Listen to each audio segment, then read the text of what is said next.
Apa perbedaan mikroba, bakteri, dan virus? Oke, jadi mikroba, bakteri, dan virus itu beda-beda ya. Mikroba itu istilah umum untuk makhluk hidup super kecil yang nggak kelihatan mata telanjang. Kayak bakteri, virus, jamur, atau protozoa.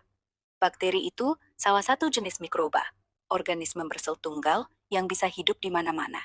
Ada yang bikin sakit, ada yang membantu, kayak di usus kita. Virus beda lagi. Dia bukan sel, cuma bahan genetik yang dibungkus protein dan harus masuk ke sel makhluk lain buat berkembang biak. Makanya sering bikin penyakit. Jadi, singkatnya, mikroba itu kategori besar. Bakteri salah satu anggotanya. Dan virus lebih kayak parasit mikroskopis. Jelas nggak? Dari mana virus berasal? Asal-usul virus itu masih misteri besar di dunia sains. Tapi ada beberapa teori. Pertama, teori regresi. Bilang, virus mungkin berevolusi dari organisme hidup yang jadi semakin sederhana dan bergantung pada inang. Kedua, teori asal seluler. Bilang, virus berasal dari potongan DNA atau RNA yang kabur dari sel makhluk hidup dan jadi independen. Ketiga, teori coevolution. Bilang, virus mungkin muncul bareng sama sel-sel pertama di bumi. Jadi mereka berevolusi bersama. Yang jelas, virus sudah ada miliaran tahun. Dan karena mereka nggak fosil, susah banget lacak asal pastinya. Ada pertanyaan lain? Bagaimana cara perkembangbiakan bakteri? Bakteri berkembang biak terutama lewat pembelahan biner. Proses yang cepat dan sederhana.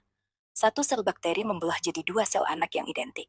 Caranya, bakteri menyalin DNA-nya, lalu sel memanjang, dan dinding sel baru terbentuk di tengah, memisahkan dua salinan DNA itu. Proses ini bisa selesai dalam hitungan menit, kalau kondisinya ideal, seperti cukup nutrisi dan suhu pas. Beberapa bakteri juga bisa bertukar materi genetik lewat konjugasi, semacam kawin bakteri, atau membentuk spora tahan banting buat bertahan di kondisi keras. Jadi, kebanyakan lewat pembelahan, tapi ada cara lain juga. Mau tahu lebih detail? Apakah di dalam tubuh manusia terdapat virus dan bakteri? Iya, di dalam tubuh manusia ada banyak virus dan bakteri. Bakteri hidup di berbagai tempat, terutama di usus, kulit, dan mulut.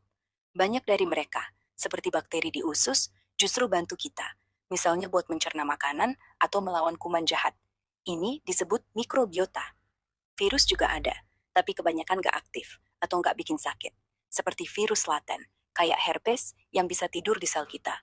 Tapi ada juga virus dan bakteri jahat yang bisa masuk dan bikin infeksi kalau kekebalan tubuh kita lagi lemah. Jadi, tubuh kita kayak ekosistem kecil. Ada yang mau ditanya lagi?